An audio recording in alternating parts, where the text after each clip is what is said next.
Quem foi Aleister Crowley? Por que ele é considerado um dos maiores magos do século XX? E qual a sua relação com práticas consideradas não só místicas, mas satânicas? Diz que ele tenha conseguido abrir um portal para outra dimensão e feito contato com seres extragalácticos. Será que isso é verdade? A resposta a esta e outras perguntas é o cerne desse vídeo, que vai levá-lo a conhecer uma das figuras mais emblemáticas do último século. Edward Alexander Crowley, o reverenciado Aleister Crowley. Considerado um mago pela comunidade esotérica, Crowley, que nasceu no berço de uma família abastada em Royal Leamington Spa, em Warwickshire, Inglaterra, em 12 de outubro de 1875, é uma personalidade envolta não só em mistérios, como também em controvérsia. Tudo isso devido às suas práticas e crenças religiosas, que envolviam diversos elementos contrários aos padrões da sociedade europeia, especialmente a parte mais conservadora, que era formada pela maioria. Devido a uma educação bastante rígida e também por ter estudado em colégios e faculdades de renome, Aleister não só foi um personagem na história, mas também um intelecto com ideias avançadas e, diga-se de passagem, atrevidas e imorais para a sua época. Mas era a maneira que ele via o mundo. É comum pessoas com traços psicológicos diferenciados durante a vida adulta tenham histórias de violência ou abuso doméstico ocorrido na infância. Mas esse não foi o caso de Aleister. Ele, apesar de ter tido um pai rígido e sistemático, que aliás faleceu quando Aleister tinha ainda 11 anos de idade, nunca foi revoltado com ele. Pelo contrário, via-o como herói e como um amigo. Porém, perdê-lo deu ao futuro de Aleister um aspecto completamente avesso do que poderia ter sido. Ele nunca aceitou a morte do pai e passou a desacreditar dos preceitos religiosos aos quais Edward Crowley sempre priorizou. A morte de Crowley acabou moldando o que o filho um dia viria a fazer. O relacionamento com a mãe era um pouco conturbado. Há relatos de que ela não gostava do filho e frequentemente usava termos chulos com a intenção de humilhar o menino. Era comum, por exemplo, Berta, sua mãe, chamá-lo de besta, em referência ao diabo. Seria este um motivo para os seus interesses futuros? Sendo ou não, ele acabaria usando esse apelido futuramente em sua vida. Chegaremos lá. Os pais de Aleister eram cristãos evangélicos devotos. Edward Crowley, o pai, era um pregador itinerante dos Irmãos Exclusivos, uma ramificação fundamentalista dos Irmãos de Plymouth. Rigoroso em sua fé, Edward lia a Bíblia diariamente para a família, um ritual que influenciaria profundamente Aleister, embora de maneira inesperada. Quando garoto, ele foi educado em boa parte na escola preparatória de Ebor, em Cambridge, onde enfrentou a severidade de um ambiente escolar regido pelo reverendo Henry Darcy Champney, a quem ele descreveu como sádico. Essas experiências moldaram o jovem Crowley, fomentando seu desprezo pelo autoritarismo religioso e pavimentando o caminho para sua futura rebeldia e exploração do ocultismo. Aos 11 anos, Crowley perdeu o pai, que morreu devido a um câncer na língua em 1887. Crowley chegou a sofrer com albuminúria, uma condição patológica que afeta a quantidade de albumina presente na urina e que pode causar inchaços nos tornozelos, mãos, barriga e rosto, mas não se sabe se foi em decorrência da morte do pai. De qualquer forma, foi afastado da escola por isso e passou a receber educação em casa. O tempo e as atitudes dos clérigos que administravam os colégios onde estudou tornaram Aleister cada vez mais cético em relação ao cristianismo, apontando inconsistências bíblicas para os seus professores religiosos e destruiu toda a moralidade cristã da sua educação. Ele passou a fumar, a se masturbar e a se encontrar com prostitutas, chegando a contrair uma doença venérea. A família, preocupada, o enviou para viver com um tutor dos irmãos Plymouth, em Eastbourne. Lá, Alexander fez cursos de química e desenvolveu interesses em xadrez, poesia e escalada de montanhas. Em 1894, escalou Beachy Head antes de visitar os Alpes e ingressar no Clube de Montanhismo Escocês. No ano seguinte, ele retornou aos Alpes Berneses, onde escalou algumas das montanhas da região. Sobre os irmãos de Plymouth, mais tarde Alistair declarou: "Eu cheguei à conclusão de que os irmãos de Plymouth eram uma turma excepcionalmente detestável. Eu queria pecado, um pecado espiritual supremo, mas não fazia a menor ideia de como proceder." Aliás, foi em 1895 que ele resolveu mudar o seu nome de Edward para Alistair. Segundo o próprio Crowley disse, por muitos anos ele odiou ser chamado de Alec, que era outro apelido pelo qual sua mãe lhe tratava. Ele queria ter um nome mais forte, que atendesse a certos critérios, como nas poesias. Então, ele encontrou em Aleister Crowley o nome perfeito para suprir isso. E parece que deu certo. O agora chamado Aleister Crowley, apesar do seu dinheiro, não era o tipo de ficar parado, esperando as coisas acontecerem ou que os outros fizessem por ele. Estudou filosofia, literatura inglesa, foi presidente do clube de xadrez e até considerou tornar-se um enxadrista profissional. Crowley também abraçou seu amor pela literatura e poesia, particularmente as obras de Richard Francis Burton e Percy Bysshe Shelley. Muitos dos seus poemas apareceram em publicações estudantis como The Granta, Cambridge Magazine e Cantab. Além do mais, não largou seu hobby como montanhista e entre os seus feitos foi escalar Monk, nos Alpes suíços, sem um guia. Ele chegou a ter reconhecimento na comunidade de montanhismo alpino. Em dezembro de 1896, Crowley teve a sua primeira experiência religiosa marcante, a partir da qual ele começou a pesquisar sobre ocultismo e misticismo. Em 1897, começou a ler brochuras de alquimistas, obras místicas e tratados de magia. Em outubro daquele ano, uma doença rápida, mas séria, o fez refletir sobre a mortalidade e a futilidade de toda a atividade humana, ou pelo menos a futilidade da carreira diplomática que ele havia considerado antes. Nesse instante, Aleister decidiu devotar-se de corpo e alma ao ocultismo. Largou Cambridge sem conquistar diploma algum e foi atrás dos seus sonhos. No final de 1898, durante uma estadia em Zermatt, na Suíça, Aleister Crowley conheceu o químico Julian L. Baker, com quem compartilhou um profundo interesse pela alquimia. Esse encontro revelou-se marcante, pois ao retornar à Inglaterra, Baker apresentou Crowley a George Cecil Jones, seu cunhado e integrante da Ordem Hermética da Aurora Dourada, uma sociedade ocultista de grande influência.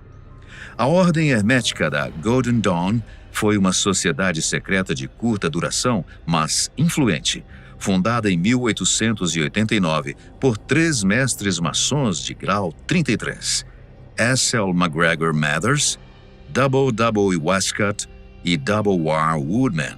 Os ex-alunos da Golden Dawn incluíam pessoas como o poeta W.B. Yeats, o romancista Bram Stoker, criador do mais famoso vampiro, Drácula, o dramaturgo Arnold Bennett, o médico missionário e cientista Robert William Falcon e o autor Sir Arthur Conan Doyle, criador do emblemático Sherlock Holmes. Logo, Crowley foi iniciado na Ordem Exterior da Aurora Dourada em 18 de novembro de 1898. Foi nesse ritual que Crowley adotou o lema mágico Frater Perdurabo, que significa perdurarei até o fim, selando seu compromisso com a busca esotérica. Naquela época, Aleister Crowley mudou-se do Cecil Hotel para um luxuoso apartamento próprio em Chancery Lane. Crowley também acabou comprando a icônica mansão Boleskine, às margens do Lago Ness,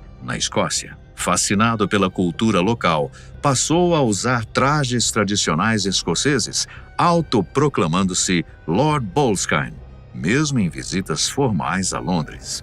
A essa altura dos acontecimentos, Crowley já havia adquirido conhecimentos suficientes envolvendo magia e rituais cerimoniais, alquimia e outras práticas esotéricas. Afinal, sua dedicação à ordem, enquanto foi membro ativo e, ainda melhor, convivendo com a cúpula da organização, deu a Aleister o que ele precisava para seguir o seu caminho e fundar a sua própria religião.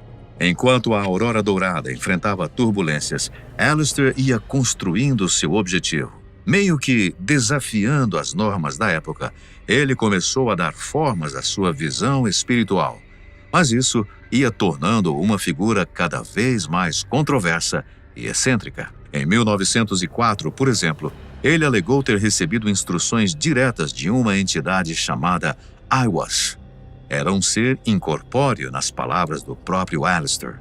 Aiwass teria se contactado com Crowley durante sua lua de mel com sua esposa Rose Kelly no Cairo, Egito. Ao mesmo tempo, o casal não se afastou de suas práticas esotéricas.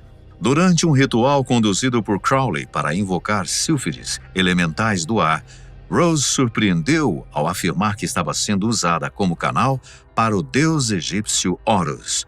Através dela, Horus transmitiu instruções precisas para um ritual de invocação.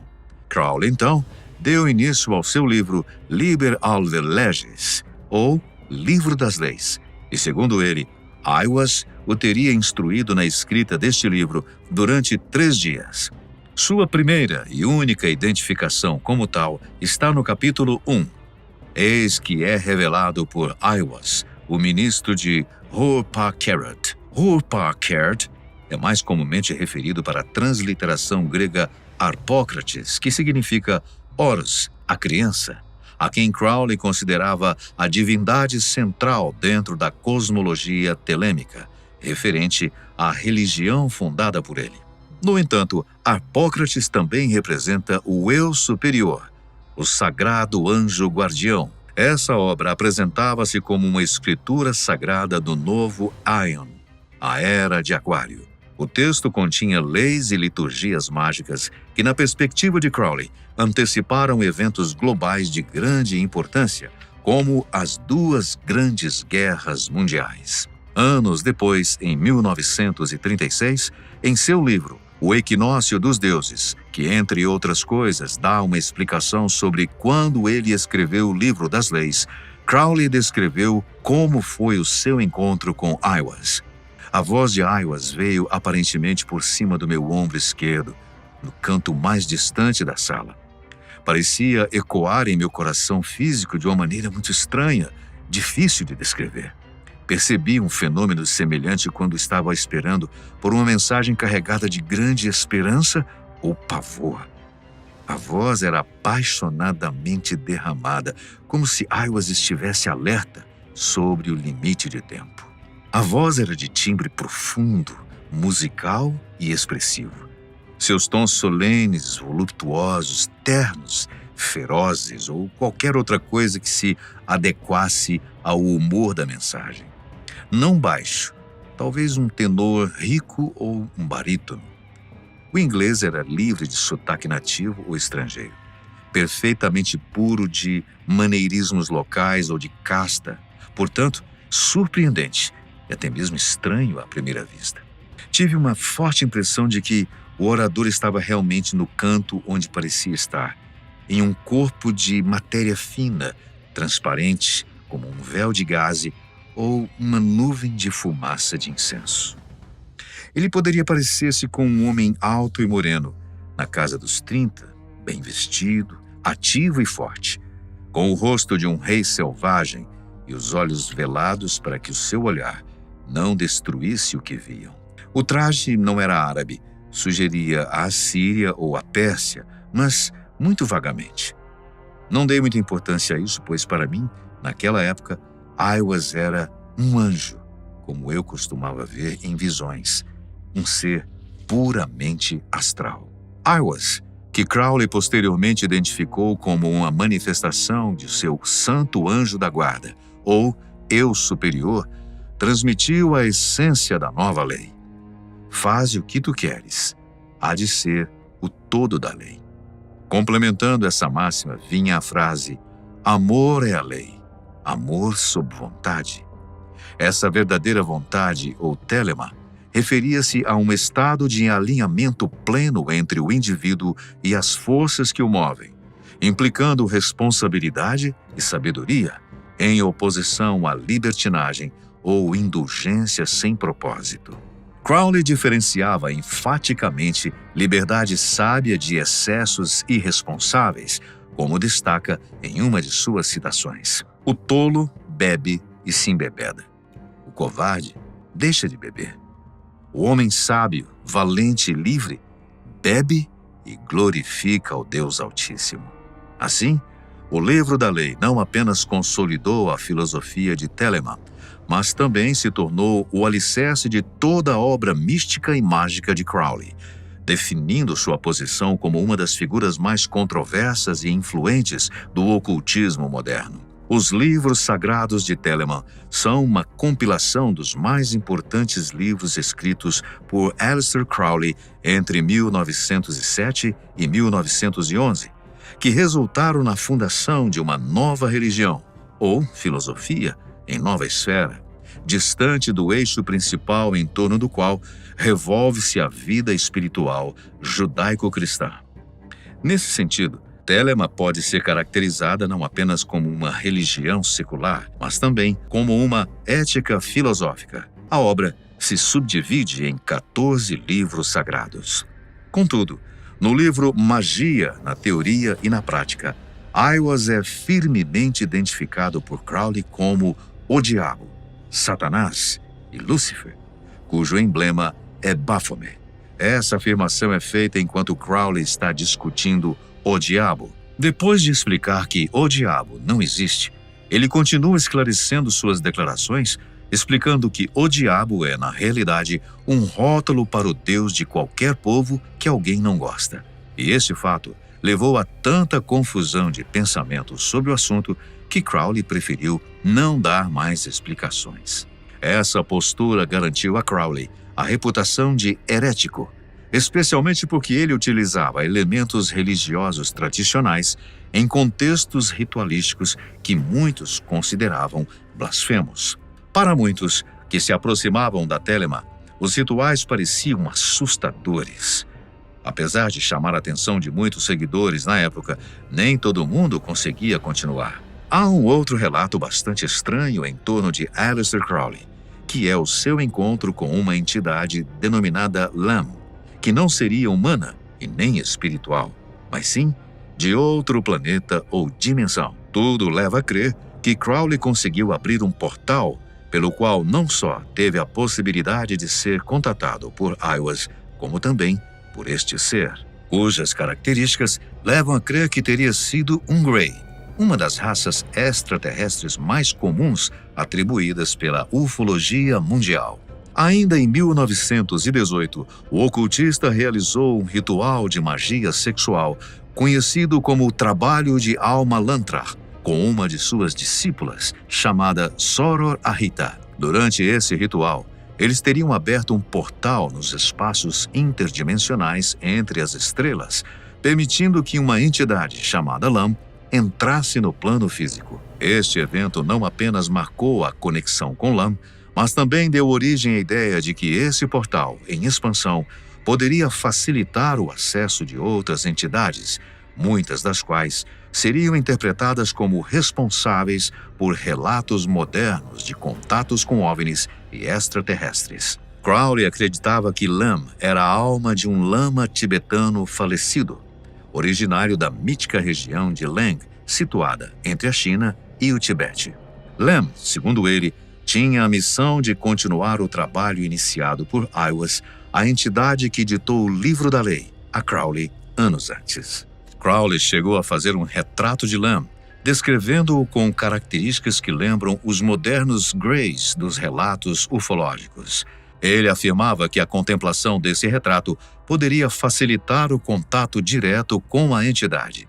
Aleister Crowley morreu no dia 1º de dezembro de 1947, na cidade costeira de Hastings, na Inglaterra, aos 72 anos de idade. A causa oficial de sua morte foi insuficiência cardíaca e complicações relacionadas à bronquite crônica e à asma, condições que o acompanhavam há anos. Crowley também enfrentava sérios problemas de saúde decorrentes do uso prolongado de drogas, que ele havia começado a usar inicialmente como tratamento para sua asma.